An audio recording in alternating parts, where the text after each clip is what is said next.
Hey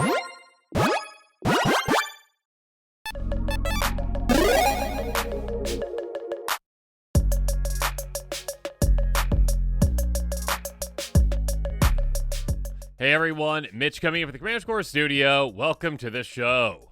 So on today's episode, I've got an interesting one for you. Let's talk about some commanders that punish you for playing normally.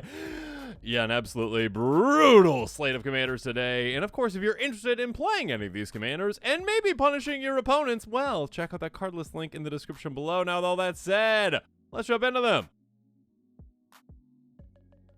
First up, Liesa, Shroud of Dusk. Such a fun commander for you. A 5/5 angel for 5 mana and Orzhov. Rather than pay 2 for the previous time you cast this spell from the command zone's game, well, you paid 2 life that many times. Flying life, like when our player casts a spell, they lose 2 life. Here's the thing about this one. Well, first of all, you're never paying commander attacks in the normal way. You're basically just paying a bunch of life, which is fine because you're a life strategy. You're saying, hey everyone, I'm punishing everyone. We're all going down. I'm getting punished too, okay? All right, whenever I play spells, I also lose life. By the way, though, I've got an evasive angel that can keep gaining me life. Also, I maybe have other ways in my deck to gain life too. Maybe I also have ways to maybe life swap and make it so that I'm gaining your life and you get my life. Yeah, it can be a lot of fun, basically, to essentially utilize this commander in so many ways to pad your life total and also, well, decimate your opponent's life totals. Again, basically anything they do, any spell they cast, they are losing life. You really can actually just kind of lock players out of the game from casting like their favorite spells. Because it's like, oh yeah, you're at 4 life. Okay, you really gonna cast that spell right now? You really gonna go down to 2? Are you sure? You sure there? Okay, anyways, yeah, you can decimate opponents with this kind of a commander. On the opposite end of things, Lotho Corrupt Shirriff might seem like it's, well, not punishing opponents, but it really is. A 2/1 halfling rogue for 2 mana and Orzhov. Whenever a player casts their second spell each turn, you lose 1 life and you make a treasure token. Now, here's the thing about this one. Yeah, it is actually the controller of this, obviously, the owner of this, that is losing the life, but they're also getting a treasure token. So, yeah, even though opponents would be like, well, I cast 2 spells and you lose a life. It's like, oh no, I lost a life. I got a mana.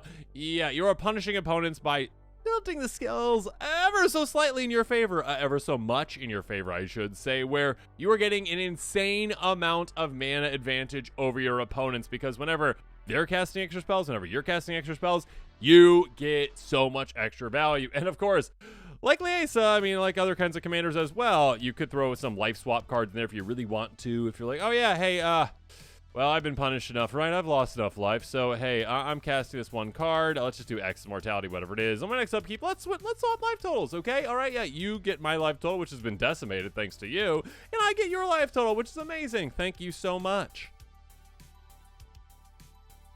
Moving on, Aurelia, the Law Above, a 4/4 angel, flying vigilance and haste for 5 mana and Boros. Whenever a player attacks with 3 or more creatures, you draw a card. When a player attacks with 5 more creatures, Aurelia deals 3 damage to each opponent and you gain 3 life. Again, just basically going throughout the game and normally just attacking can now just be like, oh, well, I get extra advantage off of that, extra card advantage. Thank you for attacking. Yes, I appreciate that. You attacked 3 creatures. Thank you. Oh, you attacked with 5? Okay, cool. I get to draw a card and I punish you all. Extra damage to all of you. Not even just the one who attacked. Every single one of you. I also gain life. Of course, I also probably have ways to maybe double up that damage, ways to maybe even triple up that damage, ways to maybe even make it so that my Aurelia Law Above has lifelink as well, meaning that I'm gaining an extra 9 life every single time this happens, and maybe even more if there's actually doubling or tripling of damage.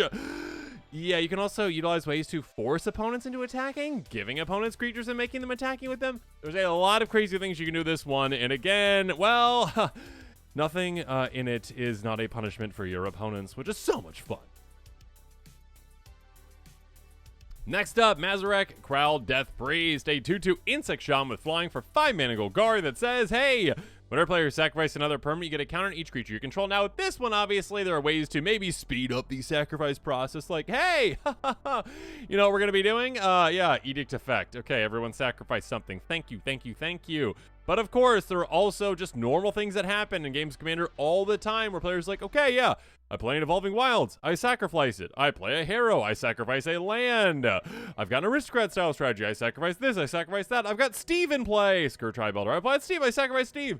Yeah, all of a sudden now, because they are just doing those normal things in Magic, they are growing your army to unstoppable levels. Yeah, Mazirek is such a crazy commander that, of course, gains all of those counters. All those creatures gain counters based off of whenever you're sacrificing things. But of course, because your opponents also can add to that, thank you, opponents, just for normally doing things, and also maybe not so normally because I'm going to be making you sacrifice things on top of that.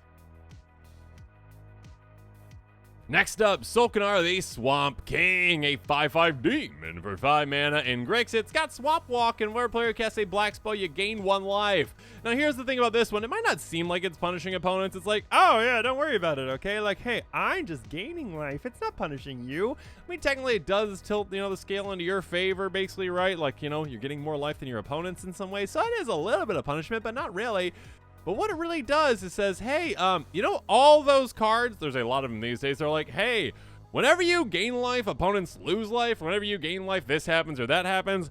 This allows that to trigger so many times. Of course, there's some really weird things you can do this one too, where you have other cards out there that, also gain your life when black spells are played, things that make all spells black, etc., etc., etc. Yet you can utilize this to just make sure that you're gaining an insane amount of life, having an insane amount of triggers that also say like, hey, yeah, I gain life, you lose life. Things are happening left, right, and center. Yeah, you can absolutely dominate with a commander like this and punish your opponents for something that seemingly seems like it's not a punishment. Next up, the Council of Four, a 0/8 human noble for 5 mana in Azorius. When a player draws their second card each turn, you draw a card. When a player casts their second spell each turn, you create a 2/2 White Knight creature token. Yeah, you're punishing opponents for doing a lot of things. It's like, hey, you know what? If you're going to get extra things, okay, if you're going to draw extra cards, if you're going to cast extra spells, I get benefits. And of course, you can have ways to maybe even force that to happen. You can have ways to essentially ensure that it will happen. You've got ways to encourage that to happen. And you've got ways to, again, tilt the game into your favor by getting extra benefits, whereas your opponents are not getting those. You're just sitting back with your 0/8 giant blocker, and you're like, yeah, okay, yeah, you guys keep playing the game. We'll keep getting all the value.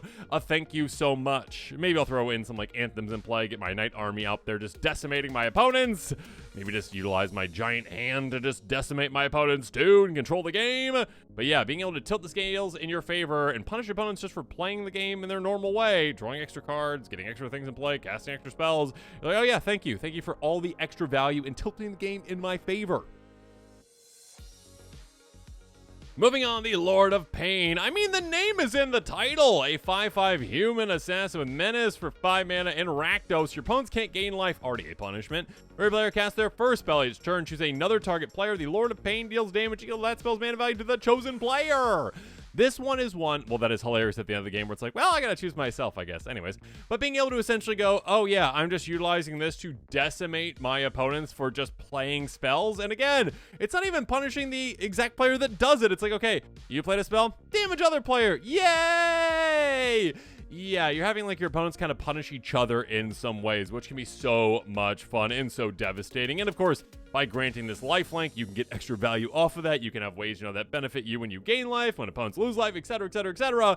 But yeah, this is a way to just punish players again for normally playing spells. I mean, like, okay, cool, yeah, you played a big spell. All right, well, your friend over there is going to take a lot to the face. Yeah, you can do a lot of cool things with this one. Again, damage others, damage triplers. Have fun with that.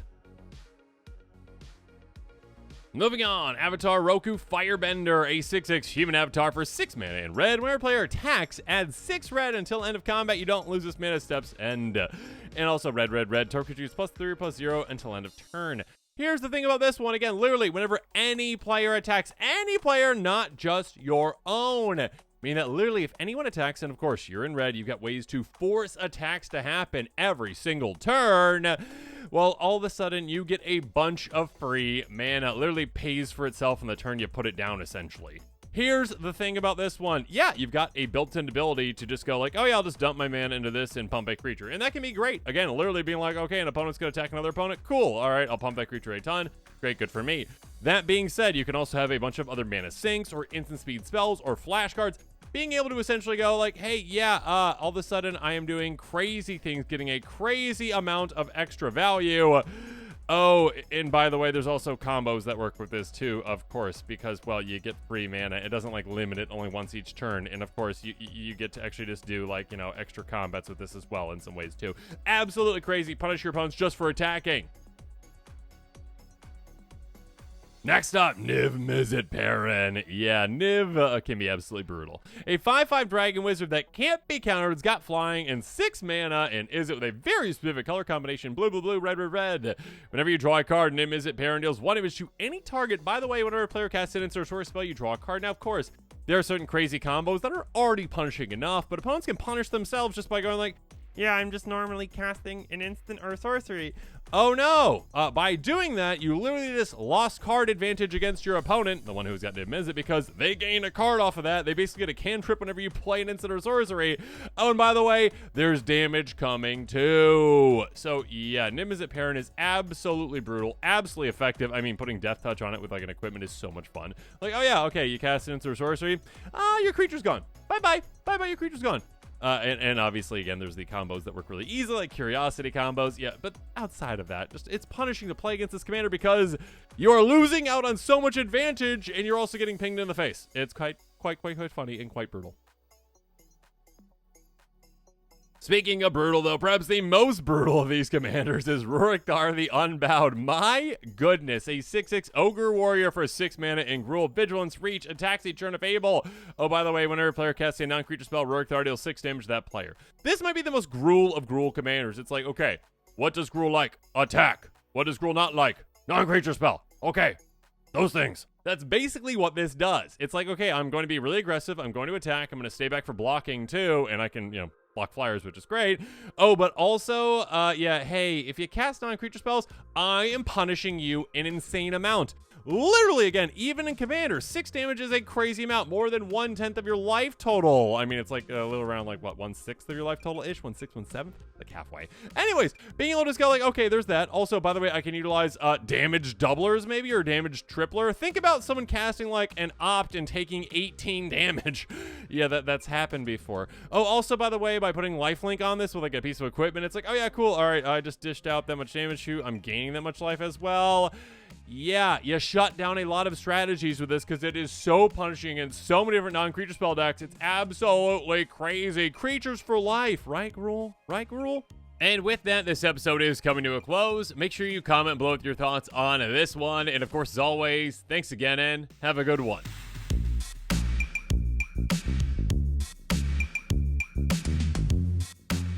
This show and episodes like this one are possible thanks to viewers like you. If you're looking for an easy way to help support this show, make sure that you like, share, and subscribe. Also, hit that bell notification icon so you don't miss any new episodes. You can also go check out our playmats and other merchandise at thecommandersquarters.com. Another easy way to support this show is with our TCG player affiliate links. So whether you're buying a deck or individual cards, you can use this general link right here or one in the description. And the final way that you can support this show is by supporting us directly by becoming a patron. There are many benefits to being a patron, and I truly couldn't do this without all of their support.